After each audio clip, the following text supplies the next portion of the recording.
Imagine opening your tax bill and seeing a line item for your beard right under income tax. It just says facial hair fee, $29.99, or a surcharge for how many windows you own. Or my personal favorite, a tax on your pee. Welcome to the world of absurd taxes. It sounds like a bad sketch, but for people throughout history, this was real life. Today, you're getting a guided tour through the dumbest, pettiest, most who approved this absurd taxes governments have ever invented. We're talking peak bureaucratic energy, people in offices looking at normal life and going, okay, but how can we charge for that? And of course, for every ridiculous tax, there was an equally ridiculous way people tried to dodge it. So let's start with a tax that literally hit people where it hurts. Let's kick things off in Russia. 1705, Peter the Great was on a mission to modernize and westernize his country. He wanted Russians to look more like their European neighbors. And so what did he do? He taxed beards. Seriously, if you wanted to keep your facial hair, you had to carry around a special beard token you paid for. No token. A police officer could literally shave your beard off right in the street. It was a tax on a personal choice. A way to force a cultural shift. The thing is, it totally backfired among the deeply religious, who saw a beard as a sign of piety. They paid the tax proudly, turning the beard token into a badge of honor instead of killing the look. The tax turned beards into a flex. I'm holy and I can afford it. If you think taxing beards is invasive, wait till the government starts charging you for sunlight. Let's talk about the English window tax of 1696. This one's a classic. The government needed money, and assessing income was messy and hard. So they came up with a brilliant idea: tax windows. Why? Because the number of windows in your house was a pretty good proxy for your wealth. More windows meant a bigger, fancier house. It was basically a tax on light and air. The immediate result? People started bricking up their windows to avoid the tax, leading to darker, less healthy homes. Whole streets ended up with fake windows painted on.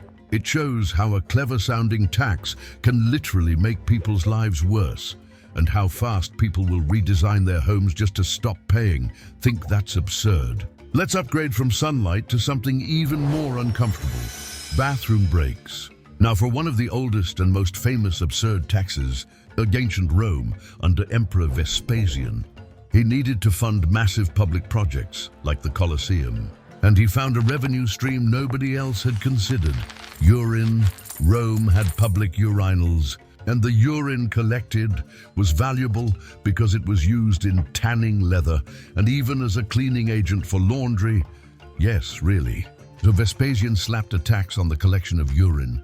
When his son Titus complained about the disgusting nature of the tax, Vespasian famously held a coin up to his nose and said, "Pecunia non olet." Money does not stink. The phrase stuck, and it perfectly captures the mindset. A revenue stream is a revenue stream. No matter where it comes from, people joked about it. But in the end, if you needed that urine for business, you paid up. And if you think lawmakers would stop at beards, windows, and pee, they also went after your hairpiece, staying in England. Let's jump to 1795. This time, the target was aristocratic fashion, wigs. The government introduced a wig powder tax. If you powdered your wig, you had to buy an annual license. This was partly a revenue raiser, but also a bit of a political statement during the French Revolution, distancing England from French aristocratic excess. The tax was so unpopular, it actually helped kill the fashion trend. People just stopped powdering their wigs, or switched to simpler styles that didn't require powder at all. In the end, the tax didn't just raise money. It helped bury the very style it targeted, an accidental win for minimalism. So governments have taxed how you look, how you light your home, and even your bodily waste. And taxing bodily functions wasn't even the low point. Next up are the taxes that went after the basic things you needed just to stay alive. Year before the wig tax, England was on a roll in 1784. They introduced the hat tax. This wasn't a sales tax you paid when buying a new hat. Instead, it was an annual tax on owning a hat. Men had to pay a license fee for each hat they owned. And how did the government enforce it?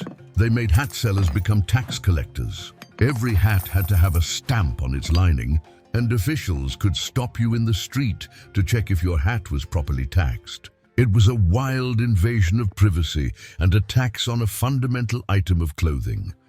People started hiding their fancy hats and wearing simple, untaxed caps instead. Some even kept their good hats at home and only brought them out in private. That's bureaucracy at its most petty, and fashion going undercover to dodge the bill.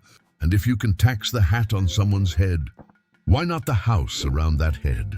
Also in 1784, England introduced another classic, the brick tax. Well, the idea was to tax building materials, and bricks were a common unit, but they taxed them by the brick, not by their value. So what happened?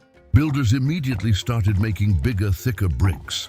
Why make 10 small bricks and pay tax 10 times when you could make one giant brick and pay the tax once? The loophole was so obvious and so widely used that the government eventually had to change the law to tax bricks by volume instead of by count.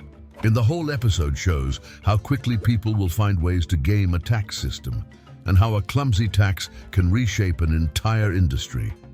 Literally brick by brick. Now let's move from roofs and walls to something even more basic, staying clean. Perhaps the most cruel tax in this category was the soap tax.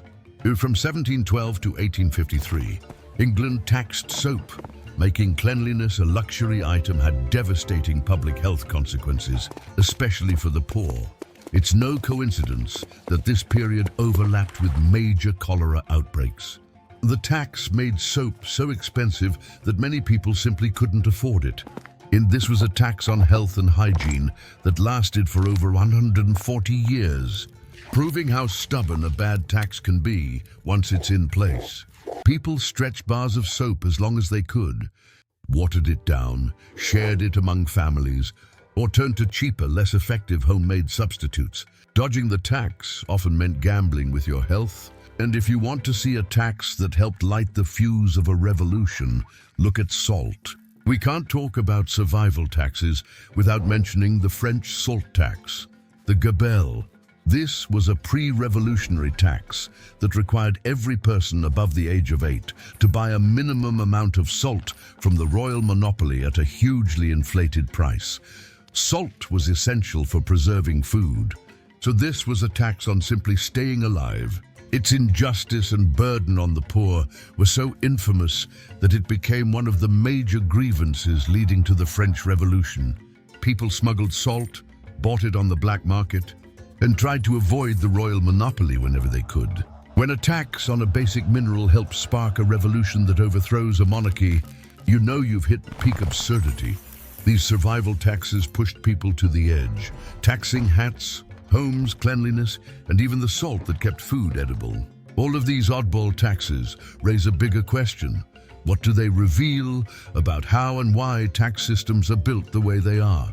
So what's the lesson from centuries of absurd taxes? It's that taxes are never just about money.